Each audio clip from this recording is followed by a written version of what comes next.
नमस्कार, मैं Dhiru Thakur, secretary DLS से Sirmaur at Nahan. Plea bargaining आपने बहुत बार सुना होगा, लेकिन इतने सालों के बावजूद अभी तक प्ली बार्गेनिंग ज़्यादा पॉपुलर नहीं है इंडिया में।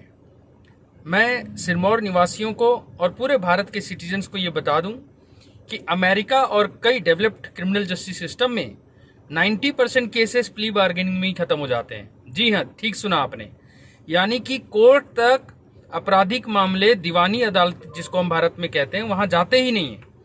प्रोसिक्यूशन यानी अभियोजन पक्ष जो है वो बाहर ही दोषी के गुनाह कबूल लेने से उसको प्ली बार्गेनिंग का बेनिफिट देते हैं। सजा जो पूरी अगर 2 साल है तो उसका 1/4 या 1/2 इस तरीके से एक बार्गेन, एक निगोशिएशन हो जाता है। भारत में प्ली बार्गेनिंग के बारे में पहले ऑनरेबल सुप्रीम कोर्ट का ज्योति चंद्रिका वाली जजमेंट में ये व्यू था कि ये भारत के हिसाब से ठीक नहीं है, पब्लिक पॉलिसी के अनुरूप नहीं है। आपको पता ही है इसका रीज़न। सलमान खान का केस देखें या किसी भी बड़े सेलिब्रिटी या अमीर आदमी का, तो ये एक मिसकंसेप्शन कह लें या कह लें कि एप्रीहेंशन कि वो पैसा देकर गवाह को खरीद लेगा और यहाँ तो विक्टिम को ही खरीद लिया, और इसीलिए ये अन्याय है। लेकिन बाद में भारत में बढ़ते लिटिगेशन को देखते हुए, क्योंकि आज की डेट में भी ट्रायल कोर्ट्स में जहां 17,700 से 21,000 जजेस हो चुके हैं, वहां पर 4 करोड़ से ज़्यादा, जी हाँ आपने ठीक सुना, 4.24 अगर मैं एग्जैक्ट फिगर दूं, करोड़ केसेस पेंडिंग है। और जो 7 साल से नीचे के ऑफेंसेस हैं उसकी भरमार बहुत ज़्यादा है। निगोशिएबल इंस्ट्रूमेंट एक्ट के लिए तो आपने हमारी दूसरी वीडियो देखी ही है कि उसको एक्सपीडाइट करने के लिए 11/9 की लोक अदालत में स्पेशल ड्राइव भी दिया गया था। पर फिलहाल आज हम प्ली प्लस बार्गेन की बात करेंगे, जिसमें कि section 267A, B, C, D इस तरह से के तक हम प्रोविजन देख सकते हैं। और इस प्रोविजन की खास बात है कि बिल्कुल लोक अदालत की तरह यहाँ पर भी कोई अपील या दलील नहीं होता। आर्टिकल 136 के अंदर कॉन्स्टिट्यूशन ऑफ इंडिया जिसकी मैं बात कर रहा हूँ, उसके अंदर आप सुप्रीम कोर्ट में ज़रूर चैलेंज कर सकते हैं कोई इलीगलिटी को लेकर, या फिर आर्टिकल 226 में ऑनरेबल हाई कोर्ट के आगे। जी हाँ, इसके अलावा इसमें कोई अपील दलील आप लर्नेड सेशन जज या ऑनरेबल हाई कोर्ट में अपील के तौर पर नहीं जा सकते। ये प्ली बार्गेन इतना सक्सेसफुल है, पर भारत में इसका मिसयूज ना हो, ऑलरेडी ऑनरेबल सुप्रीम कोर्ट ने डेप्रिकेट किया था। इन सब चीज़ों को ध्यान में रखते हुए 267 के कैपिटल बी में इन चीज़ों का ध्यान रखते हुए लिखा गया है कि जहां विक्टिम औरत है, जी हाँ ठीक सुना आपने, जहां विक्टिम औरत है, बच्चे हैं 14 साल से नीचे, या फिर हैबिचुअल ऑफेंडर्स हैं, या इकोनॉमिक इसमें एक सेंट्रल गवर्नमेंट की लिस्ट है, अगर आप उसको चेक करें तो जितने भी सोशियो इकोनॉमिक फैब्रिक को डिस्टर्ब करने वाले कानून हैं उनको तो इसमें शामिल ही नहीं किया, उसमें प्ली बार्गेनिंग ही नहीं होती। एनडीपीएस एक्ट में अगर कोई यंग लड़के को पहली बार एडिक्शन हुई है, वो कोई धंधा नहीं करता, कोई बिजनेस नहीं कर रहा, तो 2764A के अंदर बिल्कुल एक पार्डनिंग का कॉन्सेप्ट है। लेकिन ये पार्डनिंग और एनडीपीएस एक्ट की बातें तो हम एनडीपीएस एक्ट के वीडियो में देखेंगे। फिलहाल इस छोटे से कैप्सूल में जो 5 मिनट का मैंने वीडियो बनाया है, इसमें केवल प्ली बार्गेन के बारे में हम समझ रहे हैं। तो आपने इसका देखा, एब्यूज ना हो इसके लिए एप्लीकेशन हम लेते हैं। वैसे नॉर्मली हम एक्यूज से कोई एफिडेविट नहीं लेते, लेकिन ये एप्लीकेशन बाकायदा एफिडेविट के साथ लेते हैं। एक्यूज उसमें अपना गुनाह मानता है कि हाँ मुझसे ये अपराध हुआ है, मुझे जज साहब ने सारे रिपरकशन यानी इसके क्या क्या परिणाम हो सकते हैं वो अलग से समझा दिए चैम्बर में ले जाकर।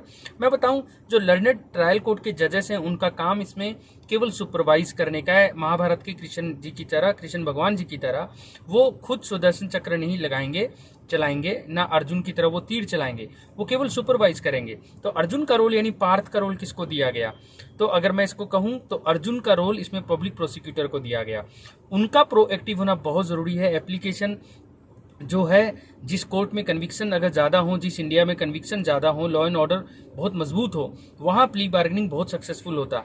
मगर हमारे यहाँ फॉर्चुनेटली और अनफॉर्चुनेटली, क्योंकि एडवर्सरियल सिस्टम है, बेनिफिट डाउट एक्यूज को ही जाता है, कई बार डिफेक्टिव इन्वेस्टिगेशन भी होते हैं, तो इसीलिए एक्विटल रेट बहुत हाई होने के कारण भारत में अब तक ये पॉपुलर नहीं हुआ। उसके बावजूद ये बहुत ही अच्छा एक विकल्प है अपने केस को तेजी से ख़त्म करने का। आप सिंपल एक एप्लीकेशन दें, एफिडेविट लगाएं, अपना गुनाह उसमें कबूलें, जज साहब उसके बाद आपको चैम्बर में लेके जाएंगे जिसको इन कैमरा प्रोसीडिंग कहते हैं।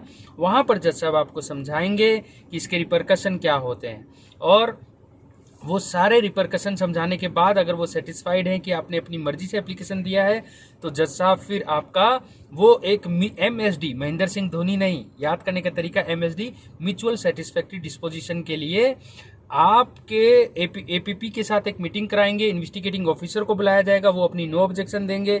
जिन्होंने केस में तहकीकात की वो कहेंगे मुझे कोई आपत्ति नहीं है। विक्टिम को नोटिस किया जाएगा, जी हाँ आपने बिल्कुल ठीक सुना, जिसके खिलाफ आपने क्राइम किया उसको नोटिस किया जाएगा, बाकायदा उसको मुआवजा देने के लिए। जब हम सेक्शन 320 CRPC के अंदर या 482 CRPC के अंदर कंपाउंडिंग या क्वैशिंग करते हैं, तो किसी भी तरीके का इस तरह का पैसे का लेन देन हम इंकरेज नहीं करते। पर प्ली बार्गेनिंग में आप एक जो विक्टिम को नुकसान हुआ है, अगर वो अपनी मर्जी से बिना थ्रेट, कोएर्सन या प्रॉमिस इंड्यूसमेंट के लेने को तैयार है और माफ़ करने को तैयार है एक्यूज को, 7 साल से नीचे के ऑफेंसेस में ही केवल ये होगा। लड़की विक्टिम नहीं होनी चाहिए, सोशियो इकोनॉमिक ऑफेंस नहीं होना चाहिए, 14 साल से नीचे का बच्चा नहीं होना चाहिए। ऐसे ही इतने सारे राइडर हैं, यानी कि एक्सीडेंट केसेस और बहुत सारी ऐसी चीज़ें हैं जो इसमें कवर हो जाते हैं। और इसमें फिर जज साहब की सुपरविजन भी है, तो मिसयूज़ नहीं हो सकता। और उसके बाद एक MSD बनाया जाता है, उस MSD के बेसिस पर जज साहब को एक जजमेंट भी पास करना पड़ेगा। बिल्कुल ठीक आपने सुना, नॉर्मली जजमेंट बहस के बाद गवाही लेकर किया जाता है, यहाँ पर विदाउट मेरिट केवल MSD के बेसिस पर एक जजमेंट होगा। लोगों को गलतफहमी है कि इसमें आधा सज़ा तो मिलता ही है, यानी 3 साल चोरी का आपने प्ली बार्गेन कर लिया तो 1.5 साल आपको जेल आएगा। ऐसा नहीं है, आपको बकायदा प्रोबेशन का सेक्शन 361 CRPC या प्रोबेशन ऑफ ऑफेंडर एक्ट के सेक्शन 3 और 4, क्योंकि हिमाचल में प्रोबेशन ऑफ ऑफेंडर्स एक्ट 1958 लगता है, तो उसके तहत आपको बेनिफिट देके एडमोनिश भी किया जा सकता है। और जिन केसेस में डेथ या लाइफ नहीं है, इसमें तो वैसे ही 7 साल से नीचे वाला है, तो 3 से 7 साल के नीचे वाले 3 से 7 साल के ऑफेंसेस में अगर आपने प्ली बार्गेनिंग किया है, तो प्रोबेशन ऑफिसर की रिपोर्ट मंगवाकर आपको प्रोबेशन पे भी छोड़ा जा सकता है।